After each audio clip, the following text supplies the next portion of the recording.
नमस्कार, आप देख रहे हैं राष्ट्रीय मानवाधिकार न्यूज। यदि लड़की किसी के साथ सबसे ज्यादा असुरक्षित महसूस करती है तो उस लड़की का भाई होता है। यदि लड़की का भाई उससे छोटा भी है, उससे कम उम्र का है, तो भी सड़क पर चलते हुए लड़की उसके साथ सुरक्षित महसूस करती है। लड़की का आत्मविश्वास अपने भाई के साथ होते हुए इतना ऊंचा होता है, उसे लगता है कि उसके भाई के साथ होते हुए उसे कोई नज़र उठाकर भी नहीं देख सकता।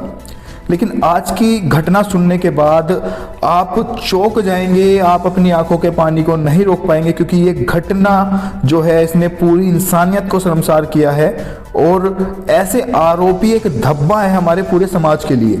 घटना यूपी के मुरादाबाद की है। मुरादाबाद में एक गांव पड़ता है कांठ नाम से, वहीं पर एक मोहल्ला है जिसका नाम है पट्टी वाला। इस मोहल्ले में 22 दिसंबर को एक प्राइमरी स्कूल की बच्ची स्कूल से घर वापस लौटती है और अक्सर बच्चों की ये आदत होती है वो कि स्कूल से घर वापस आते ही बैग रखते हैं और खेलने निकल जाते हैं। तो वैसे ही वो बच्ची स्कूल से आते ही अपना बैग रखती है और खेलने के लिए बाहर निकलने लगती है। तो माँ उसे पीछे से टोकती है कि 2 रोटी तो खाती जा। अब माँ के थोड़ा जोर जबरदस्ती करने पर बेटी एक रोटी लेती है और उसमें सब्जी डालकर रोल बनाती है और उसे खाते हुए बाहर खेलने के लिए निकल जाती है। अक्सर ऐसा होता था कि ये जो बच्ची है वो 2-3 घंटे में खेलकर घर वापस आ जाती थी, लेकिन आज ऐसा नहीं हुआ। अब शाम का समय होने लगा था, अंधेरा ढलने लगा था, तो उसकी माँ उसे बाहर देखने के लिए जाती है, लेकिन उसे अपनी बेटी कहीं दिखाई नहीं देती।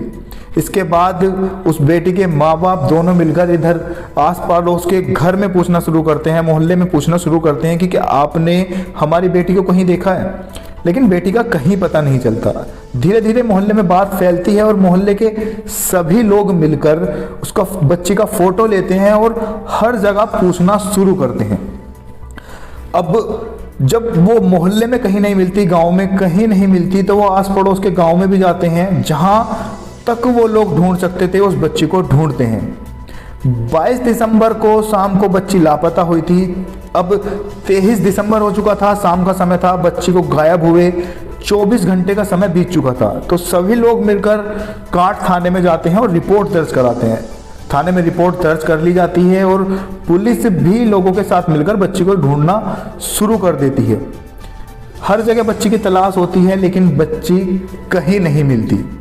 अब इसी तलाश में जब गली मोहल्ले में बच्ची को ढूंढ लिया जाता है और घर में बच्ची को ढूंढ लिया जाता है, आस पड़ोस के सभी गांव में, रिश्तेदारों के पास, हर जगह ढूंढकर लोग थक जाते हैं, तो बच्ची की तलाश आस पड़ोस के जंगलों में शुरू की जाती है। तो वहीं पर एक इंटर कॉलेज पड़ता है जिसके पीछे पूरा जंगल पड़ता है, वहाँ पर ईंख के खेत हैं, वहाँ पर उस बच्ची की तलाश शुरू होती है। काफ़ी सारे लोग मिलकर बच्ची को वहाँ ढूंढना शुरू करते हैं। बच्ची एक ईंख के खेत में मिलती तो है, लेकिन जिस हालत में वो मिलती है उसे देखना तो छोड़िए, उस दृश्य को आप सुनकर अपनी आंखों के आंसू नहीं रोक पाएंगे। इस 7 साल की बच्ची के शरीर पर एक भी कपड़ा नहीं था और उसका पूरा शरीर जख्म और खून से सना हुआ था। जब लोगों को उसकी बच्ची की ये बॉडी मिलती है, उसकी ये लाश मिलती है, तो वो जाके पुलिस को बताते हैं और पुलिस भी तत्काल वहाँ पर पहुँचती है और वहाँ पर उस बेटी को, उस बच्ची की बॉडी को पोस्टमार्टम के लिए ले जाने की कोशिश करती है, लेकिन लोग उनका विरोध करते हैं। काफ़ी मशक्क़त के बाद बॉडी को अपने कब्जे में लिया जाता है और उसको पोस्टमार्टम के लिए भेज दिया जाता है। जब अगले दिन पोस्टमार्टम की रिपोर्ट आती है तो उसे सुनकर सब चौंक जाते हैं। पोस्टमार्टम में ये साफ था कि इस 7 साल की मासूम बच्ची के साथ कई बार रेप किया गया था और उसे बुरी तरह से पीटा गया था और आखिरकार उसका गला दबाकर हत्या कर दी गई थी। ये सुनकर सब लोग चौंक जाते हैं और सब मिलकर ये हंगामा कर देते हैं, पुलिस पर दबाव बनाते हैं, कैंडल मार्च निकालते हैं कि जल्द से जल्द दोषियों को पकड़ा जाए और उन्हें फांसी के तख्ते तक पहुंचाया जाए, क्योंकि इस प्रकार के जघन्य अपराध की इससे छोटी कोई सजा नहीं हो सकती। जब आसपास के स्थानीय नेताओं के पास तक ये खबर जाती है तो सभी राजनीतिक पार्टी से जुड़े स्थानीय नेता उस घर में पहुंचना शुरू करते हैं, पुलिस पर दबाव बढ़ना शुरू होता है। तो पुलिस अपनी जांच को और तेज करती है। लगभग 36 घंटों की कड़ी मशक्कत के बाद पुलिस को एक सीसीटीवी कैमरे की फुटेज मिलती है जिसमें उसी शाम को बच्ची को कोई व्यक्ति लेकर जा रहा होता है, लेकिन इस फुटेज में उस व्यक्ति का चेहरा सामने नहीं आया था। वो व्यक्ति पीछे से इस फुटेज में दिखाई दे रहा था, उसकी कमर इस फुटेज में दिखाई दे रही थी। तो जैसे ही पुलिस के सामने ये फुटेज आती है तो वो बच्ची के घर वालों को उसके पास बुलाते हैं कि क्या आप इस व्यक्ति को जानते हैं। उस व्यक्ति की पहचान के लिए उसके घर वालों को बुलाया जाता है।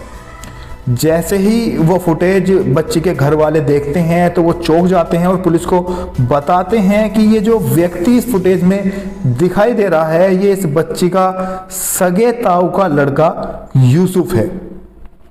सब चौंक जाते हैं कि क्या कोई भाई ऐसा कर सकता है। तो इसके बाद पुलिस यूसुफ की तलाश शुरू करती है, लेकिन यूसुफ का कहीं पता नहीं होता। लेकिन पुलिस ने यहाँ पर चुस्ती फुर्ती दिखाते हुए अपनी तलाश तेज की और यूसुफ को दिल्ली की सुंदर नगरी से ढूंढ निकाला और उसे पकड़कर गांव में लाया गया। और उससे जब पूछताछ की गई तो उसने एक चौंका देने वाला जो है खुलासा किया। यूसुफ बताता है कि उस शाम उसने जोया को खेलते हुए देखा तो वो उसे चॉकलेट खिलाने के बहाने दुकान तक ले गया। अब पहले तो वो बच्ची को हाथ पकड़कर पैदल पैदल ले जाता रहा और बाद में उसे गोद में उठाकर उस ईंख के खेत में ले गया और उसके बाद उसने उस बच्ची के साथ कई बार दुष्कर्म किए। उसके चीखने चिल्लाने का उस पर कोई असर नहीं पड़ा। जितनी बार वो चीखती चिल्लाती उतनी बार वो उस छोटी सी मासूम बच्ची पर वार करता। और जब उसकी हवस पूरी हो गई तो उसने उस बच्ची का गला दबाकर उसका कत्ल कर दिया। ये बात सुनने के बाद पूरा समाज, पूरे घर वाले सब स्तब्ध थे। उन्हें लग रहा था कि किस प्रकार एक भाई एक मासूम बच्चे के साथ ऐसा कर सकता है। भाई तो छोड़िए, कोई और भी व्यक्ति ऐसे एक छोटी सी बच्ची के साथ इस प्रकार का जघन्य अपराध कैसा कर सकता है।